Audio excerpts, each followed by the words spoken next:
Esperando unos minutitos para que se vaya sumando la gente a este hermoso encuentro, donde simplemente, bueno, lo que trataré de hacer es transmitir algunos humildes consejos para poder hacer mucho más ameno este proceso de cuarentena, ¿sí? Calculo que muchos de ustedes hace días que deben estar atravesando todo este proceso, y he tenido la oportunidad de ir hablando con algunos de ustedes que son miembros de mi comunidad, también hablar con algunos colegas, con alumnos de la licenciatura en psicología, y cada uno de ellos me fue transmitiendo algunas de sus inquietudes, de sus miedos, de sus incertidumbres, ¿no?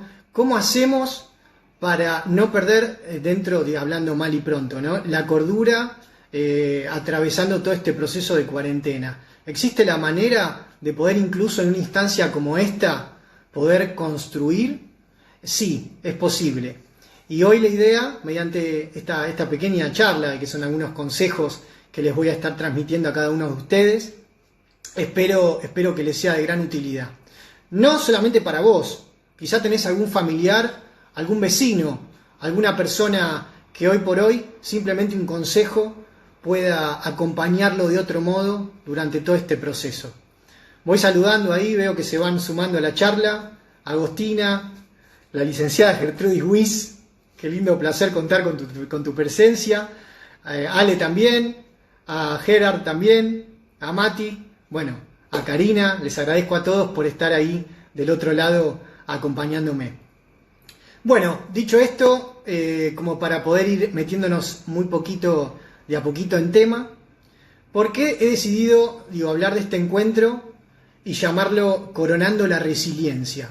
¿Por qué vamos a hablar de la resiliencia como una necesidad, como una posibilidad de hacer frente a todo esto, ¿no?, que es una de las capacidades que tenemos los seres humanos, ¿sí? ¿Cuándo es que decimos que alguien es resiliente? ¿Por qué hablamos puntualmente de ese concepto, y es el concepto que traje hoy para este encuentro? Cuando hablamos generalmente de la resiliencia, es la capacidad que tiene todo ser humano para hacer frente a cualquier tipo de situación que se presente como una adversidad, donde, por supuesto, hacer frente a todo eso va a implicar atravesar un proceso en el que seguramente estaremos perdiendo algo.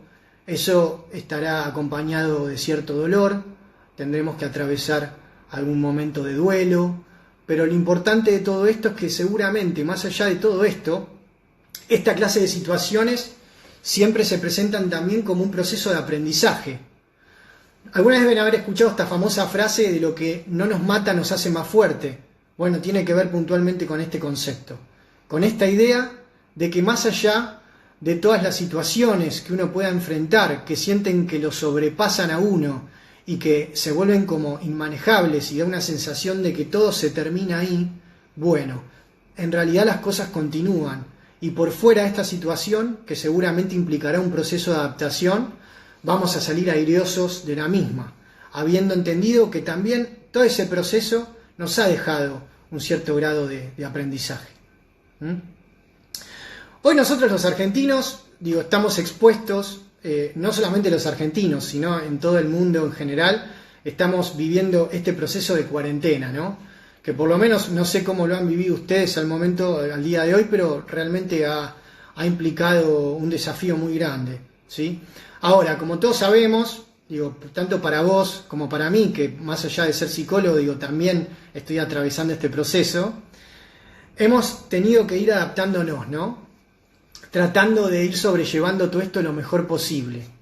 Y como toda situación, que prefiero hablar de cuarentena y no hablar de aislamiento, también tiene sus aspectos negativos, ¿sí?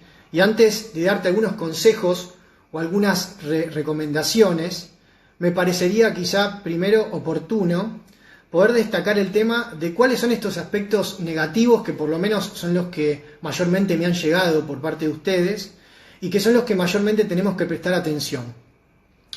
Tratando de ser un poco autodidacta, porque la realidad es que estando acá en mi casa no tengo una pizarra, no tengo un pizarrón, no tengo láminas, no tengo cartulinas, me pareció más que interesante tomar algunos juguetes de mi hijo Dante, algunos juguetes que tengo acá, para utilizar como elementos didácticos, para ir relacionándolos con algunos de estos conceptos.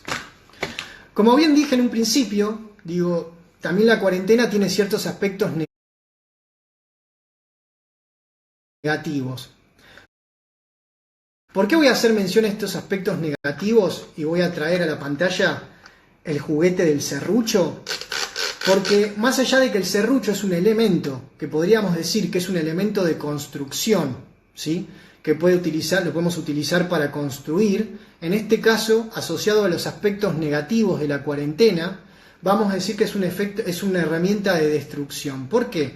Porque cuando hablamos de los elementos negativos o los aspectos negativos de la cuarentena, vamos a referirnos puntualmente a dos cuestiones. Primer punto importante: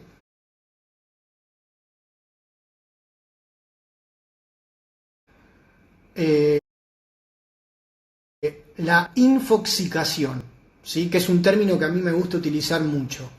¿A qué me refiero cuando hablo de infoxicación? La infoxicación es la intoxicación por el abuso de la información, ¿sí? ¿Qué quiere decir esto? Por supuesto que es necesario que cada uno de ustedes, que estés conectado, que estés informado, que vayas manteniendo una comunicación y una conexión con el mundo exterior en relación a todo lo que viene sucediendo. Pero no es importante, no está bueno que estés absolutamente todo el día absorbido por toda la información y todos los estímulos que entran por todos lados. Primero porque, como bien sabemos, no todas las fuentes de información son fiables, son confiables, ¿sí? Vivimos en un mundo donde prácticamente desde un acceso, un clic, hasta un celular, tenemos al alcance una cantidad de fake news, que es un montón de información, de bombardeo de información, que lamentablemente no podemos... perdón, ahí me está diciendo Lupe, es importante si podés también hablar un poco de los que padecemos claustrofobia y cómo poder llevar esta cuarentena. Vamos a ir hablando un poquito de eso en relación a algunos ejemplos de recursos que voy a tratar de brindarles a cada uno de ustedes, sin ir a casos, particulares, porque cada uno, debe estar atravesando un momento particular, pero como dije antes, me parece que en primera instancia es importante que focalicemos cuáles son los aspectos negativos, ¿sí?, de esta cuarentena. Como estaba comentándoles, este punto importante que les comenté en un principio es el de la infoxicación. Evitemos abusar de las fuentes de información. Ustedes me dirán, pero ¿cómo sé cuál es la fuente fidedigna? ¿Dónde es que realmente puedo tomar la información realmente relevante? Vayamos a las fuentes oficiales, a la Organización Mundial de la Salud, al Ministerio de Educación, a los infectólogos, al Consejo Consultivo, que en esta oportunidad está brindando un asesoramiento y un acompañamiento muy particular en este tema, ¿sí? Evitemos toda información que no sabemos realmente, cuál es la fuente, ¿sí? Y en una segunda instancia, otro de los elementos que también son importantes y que tienen que ver con los aspectos negativos de esta cuarentena son los pensamientos negativos irracionales, que incluso hasta podríamos decir no adaptativos. ¿Por qué no adaptativos? Porque son pensamientos que generalmente son dramáticos, son exagerados y terminan causándonos mucho malestar. Como por ejemplo, suponer que actualmente, como estamos ante una situación de aislamiento ante este COVID, este coronavirus, que es un virus que no, todavía no sabemos cómo afrontarlo, no tenemos una vacuna, y vamos a creer definitivamente que seguro me voy a enfermar. Y si seguro me enfermo, voy a terminar internado, y si termino internado, voy a terminar en un centro, en una sala de cuidados intensivos, ¿sí? Esto sería un ejemplo concreto de un pensamiento dramático exagerado, ¿sí? ¿De qué manera podemos, meter un stop en este tipo de pensamientos que son nocivos y que aumentan nuestro grado de malestar? Tratando de focalizarnos y de poder razonar, ¿sí? De tratar de respirar profundo y realmente poder razonar. Vuelvo a lo mismo. Si yo tengo acceso a las fuentes de información confiables y soy una persona que tomo los recaudos necesarios, que evito salir y cumplo con la cuarentena, que me lavo las manos y sigo todas las recomendaciones de los infectólogos, es probable que eso no me pase, ¿sí? Distinto es si yo me encuentro dentro de un grupo de riesgo, en contacto con gente que está actualmente padeciendo esta enfermedad, ¿sí?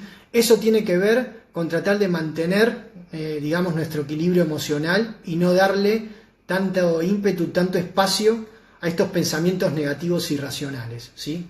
Por eso, para que lo tengas presente, te entrego el serrucho para que estés muy atento a cualquier manifestación de estos aspectos negativos de la cuarentena, ¿sí? Toma, ahí va. Pero como bien dijimos, esto no es lo más importante ni es el motivo central de este vivo. La idea principal por la cual quise transmitirles este mensaje desde la Facultad de Ciencias de la Salud fue, escuchando un poco a todos, cuáles son las características y cuáles son los recursos o herramientas que tenemos a disposición para poder sacar el jugo a esta situación, dicho así, digamos, más coloquialmente. Y volviendo al ejemplo y haciendo uso de algunos elementos didácticos que me ha compartido mi hijo Dante, acá tengo los 3 recursos y las 3 herramientas que voy a poner a disposición de ustedes para que en determinadas situaciones en las que sientan que necesitan una mano, puedas tener estas 3 herramientas en la mesita de luz o en el cajón que vos quieras de tu casa para sentir que tenés un apoyo o un acompañamiento, ¿sí? Primer paso importante y primera herramienta concreta para poder sacarle el jugo a esta cuarentena. La primera herramienta es la creatividad, ¿sí? ¿Por qué vamos a hablar de la creatividad? Cuando te digo que es importante que seas creativo en esta instancia, no me refiero a que tengas que ponerte desafíos inalcanzables, que tengas que ser disruptivo y hacer un giro de 180 grados en relación a todo lo que venías haciendo hasta ahora. No, vamos a ponerlo de un modo más sencillo y concreto para que se entienda. Ser creativo, y empezando desde, digamos, de menor a mayor, sería simplemente tratar de hacer las mismas cosas de siempre, pero de un modo diferente, ¿sí? Esa sería una manera concreta y clara de poder tener un poco, digamos, de ponerle un poco de creatividad a toda esta situación, ¿sí? Para no caer en, digamos, en lo monótono. Eso sería un muy buen recurso para poder responder a este tipo de situación. Sean creativos. Y ustedes dirán, ¿y pero por qué, Federico? ¿Qué tiene de tan trascendental ser creativo? ¿Por qué realmente sería un recurso tan importante? Primero porque generalmente, es importantísimo y tiene que ver con la manera en que se da el marco de la creatividad. Cuando hablamos de la creatividad hablamos de ingenio, hablamos de fantasía para explorar nuevas oportunidades y como decía antes, y también tiene que ver con la creatividad, voy a agregar otro concepto que es el efecto sorpresa. ¿Por qué hablamos del efecto sorpresa? Puntualmente, porque es un recurso fascinante y que es parte de un aprendizaje cognitivo, ¿sí? ¿Qué es cognitivo? Cuando estamos hablando del concepto cognitivo, hace referencia a la palabra cognición, que es esta capacidad que tenemos los seres humanos para poder conocer y aprender por medio de la percepción, por medio de los sentidos. Este es un concepto que realmente es muy interesante para llevar a cabo con los chicos, por ejemplo. Aunque por supuesto, mediante situaciones nuevas y que impliquen un proceso de aprendizaje utilizando el efecto sorpresa, todos vamos a aprender de eso, ¿sí? Pero más allá de esto, y traigo el ejemplo de los chicos, porque por ejemplo, yo en mi caso particular, hoy me encuentro cumpliendo esta cuarentena con mi mujer y con mi hijo Dante de 4 años, y ustedes sabrán que estar durante 30 días con una criatura en las mismas 4 paredes puede ser realmente un desafío para todos nosotros. Ni hablar para todos aquellos que seguimos trabajando a la distancia y seguimos dando clases y seguimos teniendo un montón de actividades, pero las hacemos desde el sillón de nuestra casa, ¿sí? Eso tiene que ver puntualmente con esto y por eso es tan importante, que podamos utilizar el efecto sorpresa, ¿sí? Yo, por ejemplo, lo que hice con mi hijo hace unos días, convertimos su habitación por completo en una carpa de circo gigante. Colgamos un montón de sábanas por todos lados y de ese modo lo que hicimos y lo que logramos fue poder mantenerlo durante unos días recontra entusiasmado y como muy entusiasmado con todo esto, y eso dio lugar a que podamos hablar sobre el circo y crear historias y fantasías y cuentos que tenían que ver con eso. De hecho, después vimos el vivo del Cirque du Soleil que habilitó a través de los canales de YouTube, perdón, algunos de los videos de sus espectáculos. Pero bueno, puntualmente y más allá de eso, como dije muy bien, primer recurso, primera herramienta para cada uno de ustedes, la creatividad. Así que aquí les dejo la herramienta, también para que la guarden, para que la tengan a mano y la puedan compartir con quien gusten, con quien deseen, ¿sí? Y ahora vamos a hablar de la segunda herramienta, ¿sí? La segunda herramienta, el segundo recurso que tenemos a disposición. Acá tengo la segunda herramienta para después poder compartir con cada uno de ustedes, ¿sí? ¿Cuál es esta segunda herramienta que voy a poner a disposición de cada uno de ustedes? La empatía. Primero hablamos de ser creativos y ahora vamos a hablar, bueno, hablamos en realidad no de la resiliencia, de la creatividad, y ahora vamos a hablar puntualmente de la empatía. Cuando hablamos de empatía, en realidad podríamos referirnos al concepto de una multiplicidad de autores o de referentes. En este caso puntual me gustaría compartir con ustedes la definición del psicólogo británico Bart Ehrman, que él lo que dice, lo define como esta habilidad interpersonal, como esta capacidad de poder ser consciente y comprender las emociones, sentimientos, ideas y dolencias de un otro, ¿sí? Vamos a ponerlo de un modo práctico para que se comprenda de manera sencilla, y es un ejemplo que me gusta mucho porque me parece que aplica mucho, que es tener la capacidad de poder ponerme en los zapatos del otro, pero sin olvidarme que no son los míos, ¿sí? Lo repito para que lo anoten y lo tengan en cuenta, es tener la capacidad de poder ponerme en los zapatos del otro, pero sin olvidarme que no son los míos, ¿sí? Y esto es importantísimo porque es algo que quizá como que lo miramos un poco de reojo, y actualmente vemos, esto de la empatía lo vemos por todos lados. Vamos a un ejemplo puntual. Yo tengo acá un vecino del tercer piso que pegó un cartel en el ascensor y en el que menciona que se pone a total disposición para cualquier vecino que esté dentro del grupo de riesgo, o que, por ejemplo, por cuestiones médicas o porque se encuentra en reposo, porque es una persona mayor sola, él se pone a disposición para poder acompañarlos en lo que necesiten, en cualquier cosa, en hacer mandados, en ir al supermercado. Y la verdad que me pareció un gesto magnífico, Ayer escuchaba también, en la tele que estaban informando este tema de que por lo menos a la fecha hay alrededor de 30.000 voluntarios que se han ofrecido a colaborar y estar para estas personas mayores que se encuentran solas, ¿no? Así que eso me pareció realmente fascinante. Me pareció realmente una manera hermosa de poder también ponernos a disposición de otros, que tiene que ver con esto. Pero cuando hablo puntualmente de la empatía, me gustaría como remarcar dos puntos fundamentales, que tienen que ver, ahora sí, con poner en práctica cuestiones nosotros dentro del marco de la dinámica de esta cuarentena. Primero, expresemos nuestras emociones, ¿sí? Por favor, les pido, expresemos nuestras emociones.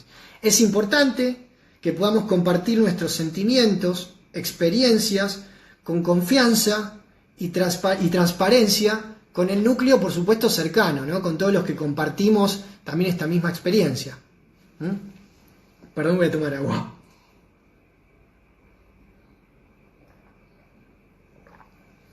Y por qué no también expresar nuestra necesidad de necesitar ayuda, ¿sí? De decir, realmente, esta situación en esto puntual me supera, no estoy sabiendo poder responder a esto. Eso es importantísimo, poder ponernos a disposición de un otro, en el caso que el otro nos necesite, o también poder comunicarle al otro que quizás estoy necesitando una mano de parte suya, ¿no?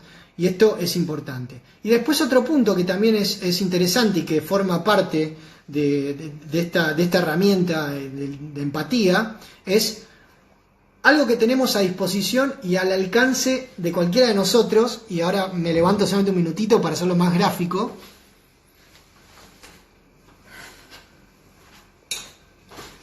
y voy a traer a mi amigo, que lo tengo aquí, me está acompañando, que es revivir, o sea, recurrir a nuestros recuerdos, ¿sí? Para revivir experiencias pasadas positivas. Esto puede ser también, puede resultar incluso algo muy obvio, pero principalmente pensemos en esa gente que está dentro de este grupo de riesgo y que se encuentra sola. Y digo, a todos nos pasa. Yo puntualmente digo, ahora el único contacto que tengo con mi abuela es vía Skype o a través de videollamada de WhatsApp. Entonces, en cierto sentido, digo, poder tomar cosas que tengan que ver con recuerdos, con experiencias vividas, poder abrir un álbum de fotos viejo, ¿sí? Recordar vacaciones, compartirlas con nuestros grupos familiares. Son cosas tal cual, Pau. Sí, nuestras vacaciones en México, lo que sea. Si te fuiste a Calamuchita también, porque todo lo que tenga que ver con revivir experiencias positivas va a favorecer enormemente a nuestro estado anímico y a nuestro buen humor, ¿sí? Así que, digo, animate. Si no tenés un álbum de fotos impreso, no hace falta. Podés abrir, digo, un Word o un PDF, exportar las imágenes, hacer un collage, jugar a recordar tu árbol genealógico. Los recursos los tenemos ahí, al alcance. Y este es un momento ideal para poder sacarle el provecho también a esto, ¿sí? Y bueno, y digamos, y ahora cerrando esto, porque tampoco me quiero extender demasiado, es pasar directamente al último y al tercer recurso o herramienta que también voy a compartir con cada uno de ustedes, ¿sí? Acá la tengo a mano, que es lo que llamamos entusiasmo. Lo que en inglés podríamos definir como el engagement, que es esta cuestión que es interesante, porque esta palabra en realidad en inglés se asocia con el compromiso, ¿no? Y es un constructo que integra, digo, para poder comprenderlo de otro modo, vigor, dedicación, absorción, concentración, ¿sí? Que tiene que ver con esto de animarnos a, bueno, digamos, para que esto sea posible, tendríamos que, en una primera instancia, animarnos a explorar nuestras motivaciones. ¿Qué es lo que me motiva? ¿Qué es lo que me mueve a cumplir un determinado objetivo? Y seguramente vos me dirás, y bueno, pero ahora estando encerrado en casa es muy difícil eso. Y no necesariamente. En mi caso particular, a mí me encanta correr. Soy una persona que me encanta correr, me encanta hacer actividades al aire libre. Lamentablemente, digo, esto no lo puedo hacer en el contexto actual, pero esto no quiere decir que tenga que resignar a todo aquello que me motiva y que me produce un bienestar. Volviendo a lo mismo, y acá digo, se empieza a unir el concepto de la creatividad también, tenemos a disposición absolutamente todos los recursos digitales para poder hacer uso de todo esto, ¿no? Si no puedo salir a correr, ok, pero tengo al alcance el grupo de Instagram de deportes de UADE, donde puedo seguir las clases online, desde ejercicios hasta Zumba, o puedo también bajar alguna aplicación que me permita poder mantener de algún modo esta conexión constante con mis motivaciones. Esto es importantísimo, es realmente importantísimo para crear determinadas condiciones ambientales favorables que mantengan nuevamente a un cierto equilibrio emocional, ¿sí? Otro elemento importante que es fundamental y que tiene que ver con tratar de mantener una rutina y una vida saludable es la práctica de ejercicio, porque cuando nosotros practicamos ejercicio, y cuando hablo de ejercicio digo que me refiero simplemente con poder aumentar el ritmo de nuestras pulsaciones o a transpirar un poco, vamos a estar produciendo puntualmente serotonina, ¿sí? ¿Y qué hace la serotonina? Lo que hace la serotonina en algún sentido es fomentar el aumento. En algún sentido la serotonina actúa como una especie, es un neurotransmisor que fomenta el equilibrio emocional. ¿Qué quiere decir esto? Que por un lado inhibe las conductas agresivas, pero lo interesante también de la serotonina es que en el 90% se sintetiza en nuestro órgano intestinal. Entonces, fíjense ustedes lo importante que también es mantener una dieta saludable, ¿no? Pero en estas cuestiones yo no quisiera, digamos, meterme mucho puntualmente, porque son cosas que prefiero dejárselas a los que realmente saben de estos temas, que es nuestro director académico de la licenciatura en nutrición, Dieguito Sibori. Así que digo, simplemente como para no indagar demasiado en esto, tratemos de mantenernos motivados, conectados con aquellas cosas que nos hacen bien, y tratemos de que si esas cosas estaban en el afuera, utilizar nuestra creatividad para poder transformarlas y poder hacerlas durante el transcurso de esta cuarentena. Esos son simplemente mis tres humildes recursos y herramientas que quería compartir con cada uno de ustedes, y les agradezco muchísimo que me hayan ido acompañando, que hayan estado ahí presentes.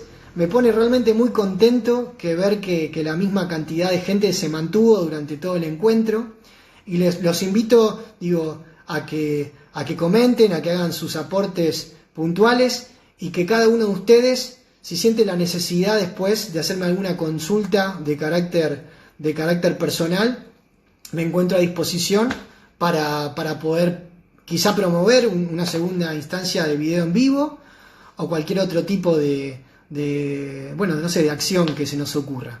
Yo, de parte de la carrera y de parte de la dirección también del departamento de la licenciatura en Psicología de la Facultad de Ciencias de la Salud, les agradezco muchísimo por haber estado ahí y por haber compartido conmigo este hermoso ratito de su tiempo. Chau, chau.